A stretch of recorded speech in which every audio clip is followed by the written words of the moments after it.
Graça e paz, irmãos da Igreja Ibra. É com alegria que nós estamos aqui mais esse domingo pela manhã para darmos prosseguimento ao nosso estudo da Escola Bíblica Dominical. E como nós já estamos estudando aí no livro de Provérbios, né, nós temos aprendido lições preciosas, né, para que possamos colocar em prática. Isso é importante que nós tenhamos consciência, o que está escrito lá em 1 Coríntios 10:31, que diz: assim quer vocês comam, bebam ou façam qualquer outra coisa, façam tudo para a glória de Deus. O fato é que o Senhor Deus nos deu essa bênção desse livro de Provérbios, justamente para que aprendamos a adquirir sabedoria e que possamos praticá-la aqui nesta vida, né? Para que possamos desfrutar do melhor dessa terra e possamos glorificar a Deus em tudo que nós fazemos e mais do que isso, que possamos testemunhar do seu grande amor para esse mundo caído, para as pessoas à nossa volta, né? Por isso nós vamos meditar no capítulo 11, se realmente é a integridade que tem guiado as nossas vidas, né? E não a falsidade dos infiéis que os leva à destruição, como nós vemos aqui no versículo 3, que é o versículo, né, que eu posso considerar como versículo-chave aqui desse estudo. Por isso eu trouxe o título, afinal, você é íntegro? Né? E já que nós vamos falar sobre integridade, né, o que é integridade? Né? Segundo o dicionário, integridade vem do latim integritate, que significa a qualidade de alguém ou algo a ser íntegro, de conduta reta, pessoa de honra, ética, educada, cuja natureza de ação nos dá uma imagem de inocência, de pureza, de santidade. O que é íntegro é justo e perfeito, é puro de alma e de espírito. A integridade ainda tem a ver com o estado ou característica daquilo que está inteiro, que não sofreu qualquer diminuição. É sinônimo de plenitude, de inteireza, né? É a característica ou estado daquilo que se apresenta ileso, intacto, né? Que não foi atingido ou agredido. Segundo a Bíblia, especialmente aqui no livro de Provérbios, a integridade tem a ver com a qualidade, né, da pessoa que não se deixa corromper e que age com honestidade em tudo o que faz. Ufa, que responsabilidade está nas nossas mãos, né, irmão? Viver com integridade, ser uma pessoa íntegra. Nós já poderíamos nos perguntar, diante de tudo isso que a gente leu sobre, né, o conceito de integridade, se realmente nós seríamos capazes de viver assim, né? De nos comportar de forma justa e perfeita, né? Com a pureza de alma e de espírito, na sua totalidade, na sua inteireza, né? Por nós mesmos, nós já poderíamos responder que não, né? Mas quando nós nos lembramos de quem nós somos diante de Deus, né? Que nos alcançou, que nos salvou, nos libertou da escravidão do pecado e da escuridão eterna através do sangue derramado do seu Filho Jesus ali na cruz do Calvário, nós podemos dizer que sim. Nós podemos dizer porque nós morremos para o pecado com Jesus ali na cruz do Calvário e ressuscitamos com Ele também para uma nova e eterna vida, né, com o nosso Deus. E sabemos muito bem que hoje nós temos o Santo Espírito de Deus a nos consolar e a nos instruir em toda a verdade e a nos purificar de toda a impureza do nosso corpo e do nosso espírito, a fim de nos aperfeiçoarmos em santidade no temor a Deus. Por isso, não por nós mesmos, mas com a ajuda do Santo Espírito de Deus que nos acompanha e que habita dentro de nós, pelo nosso Emanuel, é que nós podemos ter a certeza que nós conseguimos sim, com a sua ajuda, prosseguirmos no nosso processo de santificação, né, até o dia do nosso Senhor e Salvador. Mas para que nós possamos meditar se realmente nós estamos tendo uma vida, né, de integridade, nós vamos poder estudar aqui pelo menos 4 características, né, sobre o nosso comportamento, né, no nosso dia a dia. Essas 4 características nós vamos ver aqui destacadamente nesse capítulo 11, e eu já vou até adiantar quais são, né? Seria a honestidade, a humildade, a bondade e a generosidade, né? O versículo 1 do capítulo 11 já vai tratar sobre a questão da honestidade, né? Versículo 1 diz assim: o Senhor repudia balanças desonestas, mas os pesos exatos lhe dão prazer, né? Nós vemos que esse versículo já nos faz refletir sobre a qualidade com que estamos conduzindo os nossos negócios e nos relacionando com o nosso próximo, né? Será que nós temos agido de forma a prosperar, né, financeiramente e obter sucesso no nosso trabalho, mesmo que para isso seja necessário mentir, né, omitir, aceitar o que é errado ou deixar de fazer o que é certo? Nós sabemos que nós estamos vivendo num campo minado, né, onde somos oprimidos, né, ao tempo todo a tomar decisões e muitas vezes, né, não decisões baseadas naquilo que é certo, né, mas sim nos interesses egoístas dos homens, né? Nós precisamos refletir que, de acordo com o versículo 3, como eu já havia dito, a integridade dos justos é que tem que nos guiar, e não a falsidade dos infiéis que os levará à destruição. Ainda o versículo 5 diz assim: a retidão dos irrepreensíveis lhes abre um caminho reto, mas os ímpios são abatidos por sua própria impiedade.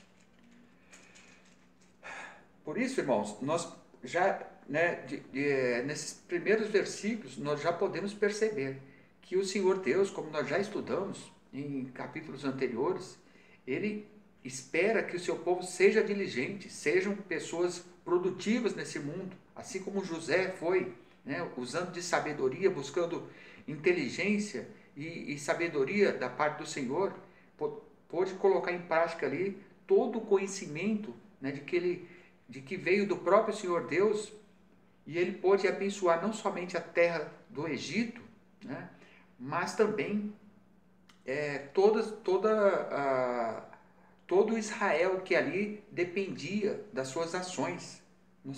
Então, já podemos saber que o Senhor Deus quer que nós prosperemos. Não é pecado que o homem busque a prosperidade, que o homem busque trazer o pão de cada dia para sua casa, mas que isso seja de forma honesta, sem ter que prejudicar outras pessoas, né, com atitude, com práticas enganosas, né? Por isso que ele já até adianta que o acúmulo de riqueza, muito mais ainda se for de forma ilícita, ela não vale de nada, né? Versículo 4: de nada vale a riqueza no dia da ira divina, mas a retidão livra da morte. O versículo 28 ainda diz assim: quem confia em suas riquezas certamente cairá, mas os justos florescerão como a folhagem verdejante. É por isso, irmãos, que o que nós vamos estudar ainda lá na frente, lá no Provérbios 19:1, diz assim: é melhor é o pobre que vive com integridade do que o tolo que fala perversamente. Por isso já podemos concluir aqui sobre esse primeiro aspecto, né? Sobre essa primeira característica de sermos de pessoas íntegras, de agirmos com integridade, né? De forma, né, agindo sobre o aspecto da honestidade, de que não é pecado, né, prosperar financeiramente, mas os fins não podem justificar os meios, né, obscuros para que nós possamos atingir tais objetivos na vida, né? Exemplo de que é possível ser próspero, mais honesto, foram Abraão e Davi, né? Se pudermos trazer aí alguns exemplos da Bíblia, que foram homens ricos, mas também tementes a Deus, né? Por isso, nós podemos concluir que pecado é você querer desejar acumular riquezas, né, por desejos egoístas, né? E também reter, né, muito mais do que aquilo que você precisa, não devolvendo às pessoas que também necessitam de recursos, né, que estão à sua volta, e, muito pior ainda, não honrando a Deus, né, em gratidão a tudo que Ele nos dá, devolvendo também aquilo que é dele, que seriam, né, podemos aqui no nosso meio dizer sobre os dízimos e as ofertas.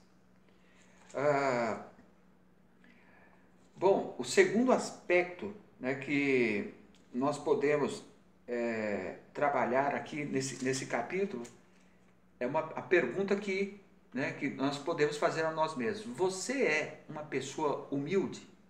O versículo 2 diz assim: quando vem o orgulho, chega a desgraça, mas a sabedoria está com os humildes. O comentarista Wisby escreveu que, de acordo com 1 João 2, 15 a 17, a soberba da vida é um dos benefícios que o sistema do mundo oferece, e são poucos os que não pagariam qualquer preço para adquiri-la. O que diz lá? Vamos ver então o que diz 1 João 2, 15 a 17. A palavra de Deus diz assim: não amem o mundo nem o que nele há. Se alguém amar o mundo, o amor do Pai não está nele. Pois tudo que há no mundo, a cobiça da carne, a cobiça dos olhos e a ostentação dos bens, não provém do Pai, mas do mundo. O mundo e a sua cobiça passam, mas aquele que faz a vontade de Deus permanece para sempre. Ainda o comentarista bíblico William Barclay disse: o orgulho é o solo no qual crescem todos os outros pecados e o progenitor do qual nascem todos os outros pecados. O que nós vemos é que essas características todas, que nós vamos estudar aqui, e outras mais que já estudamos e que ainda estudaremos, elas se comunicam, e temos aí, os próprios comentaristas dizendo que o orgulho, é o maior dos pecados, porque é através dele que vem todos os demais. E para que o cristão possa fugir do orgulho, nós precisamos e aprender a ser humilde. É preciso que obedeçamos o que está escrito lá em Filipenses 2, 3 a 7, que diz assim: nada façam por ambição egoísta ou por vaidade, mas humildemente considere os outros superiores a si mesmos. Cada um cuide não somente de seus interesses, mas também dos interesses dos outros. Seja a atitude de vocês a mesma de Cristo Jesus, que, embora sendo Deus, não considerou que o ser igual a Deus era algo a que devia apegar-se, mas esvaziou-se a si mesmo, vindo a ser servo, tornando-se semelhante aos homens. A gente vê como elas caminham junto, para a gente não utilizar balanças desonestas, nós precisamos saber, que não devemos agir com ambição egoísta e devemos considerar, que os outros são superiores a nós mesmos. Quando nós fazemos isso, nós já certamente, vai ser muito mais difícil você querer enganar alguém para tirar proveito dela. Uma outra característica que é importante, para que de uma pessoa humilde, marcante de uma pessoa humilde, é que ela não deve se basear, para tomar suas decisões nessa vida difícil que nós estamos, assediado por tantos convites a fazer coisas erradas, a agir somente com a nossa própria sabedoria e a nossa experiência, mas que possamos aceitar e pedir conselho a outros cristãos que têm conseguido caminhar com o Senhor. Isso nós vemos no próprio capítulo 11, lá no versículo 14, que diz assim: sem diretrizes a nação cai, o que a salva é ter muitos conselheiros. Por isso, não façamos como os insensatos, que sempre acham que o caminho que estão seguindo está correto, mas como sábio nós devemos agir. E é para isso que nós estamos estudando o livro de Provérbios, para que possamos dar ouvidos aos bons conselhos, não somente de Deus na sua santa palavra, mas também de outras pessoas mais experientes que estão à nossa volta, especialmente os irmãos, que temos a mesma fé no nosso Salvador e Senhor. Podemos caminhar então aí para a terceira característica que vai nos mostrar se nós estamos tendo uma vida de integridade, que é: você é uma pessoa bondosa? O versículo 16 diz assim: a mulher bondosa conquista o respeito, mas os homens cruéis só conquistam riquezas. Observemos que o próprio Senhor Jesus disse em Mateus 12, 34 a 37, raça de víboras, como podem vocês, que são maus, dizer coisas boas? pois a boca fala do que está cheio o coração. O homem bom do seu bom tesouro tira coisas boas, e o homem mau do seu mau tesouro tira coisas más. Mas eu lhes digo que no dia do juízo os homens haverão de dar conta de toda a palavra inútil que tiverem falado. Pois por suas palavras você será absolvido, e por suas palavras será condenado. O que nós vemos aqui é que o conceito de bondade que está sendo trabalhado aqui nessa passagem não é exatamente o fato de você fazer alguma coisa de bem para outras pessoas, mas o simples fato de você não fazer algo de mal, né, de você não falar, né, de você não amaldiçoar com a sua boca outras pessoas, você já está fazendo bem a ela e a você mesmo. Né? Vejamos o que diz o versículo 9 do capítulo 11. Diz assim: com a boca o ímpio pretende destruir o próximo, mas pelo seu conhecimento o justo se livra. Né? Versículo 12, né? O que ele destaca o versículo 12? Diz assim: o homem que não tem juízo ridiculariza o seu próximo, mas o que tem entendimento refreia a língua. Né? Por isso, se queremos ser pessoas boas, né, obedeçamos ao que está escrito lá em Efésios 4, 29, que diz assim, nenhuma palavra torpe saia da boca de vocês, mas apenas o que for útil para edificar os outros, conforme a necessidade, para que conceda graça aos que a ouvem. Né? Devemos saber que, de acordo com o que está escrito no versículo 17, né, de Provérbios, né, veja só, versículo 17, quem faz o bem aos outros, assim mesmo faz. O homem cruel causa o seu próprio mal.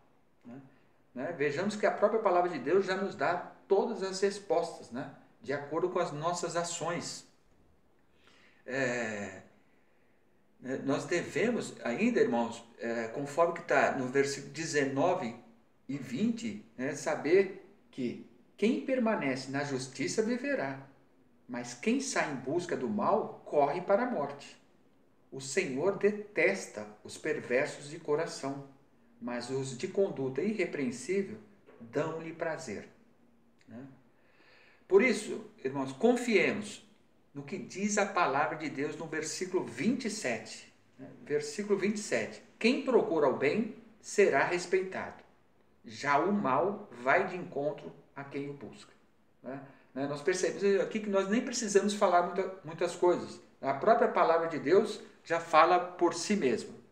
E caminhando, irmão, para a quarta e última característica, né, dessa passagem aqui, que vai nos mostrar se nós realmente estamos sendo íntegros diante de Deus e diante dos homens. Né? Os versículos 24 e 25 diz assim: há quem dê generosamente e vê aumentar as suas riquezas. Outros retêm o que deveriam dar e caem na pobreza. O generoso prosperará.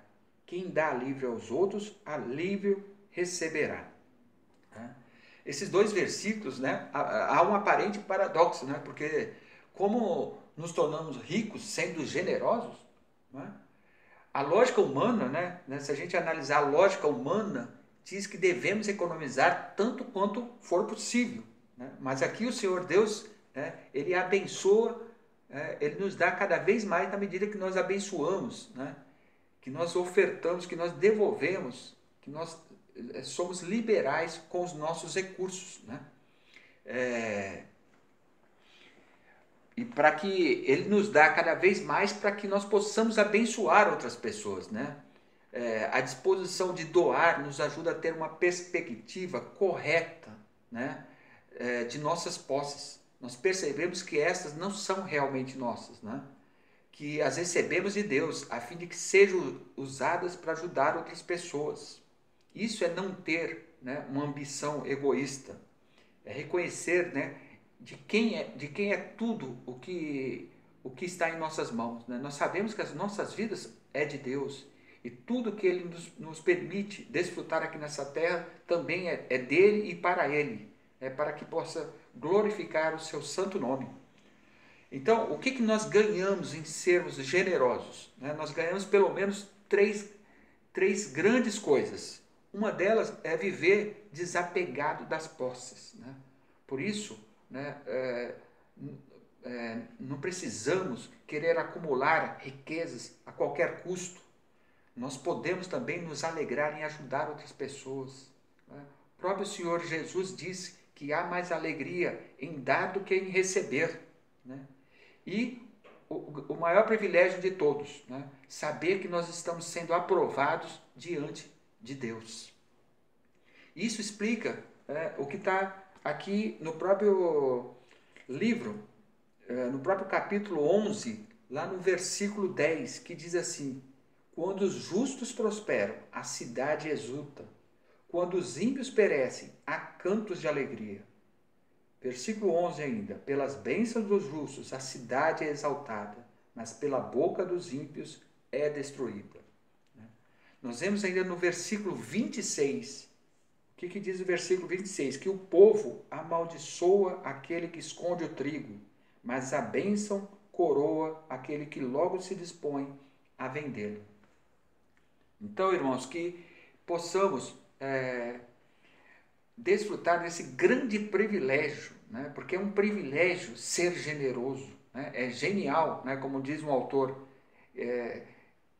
poder, né, viver sendo generoso e ajudando outras pessoas, sabendo que tudo que nós conquistamos vem das bênçãos do Senhor Deus, que nos abençoa, não somente para que nós possamos ter o nosso sustento de cada dia, para que possamos ter todas as nossas necessidades supridas, mas também para que possamos ajudar outras pessoas e, acima de tudo, louvar e glorificar a Ele com todos os nossos bens, reconhecendo de que Ele é o nosso único e maior bem, né?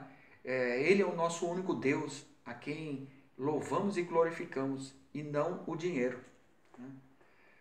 E ainda, né, apesar de já podermos ver tantas recompensas, né, em agirmos de forma íntegra, como nós já vimos aqui em todas essas passagens, nós ainda podemos aprender lá no versículo 30 que vale a pena ser íntegro. O que diz o versículo 30? Diz assim: o fruto da retidão é árvore de vida, e aquele que conquista almas é sábio.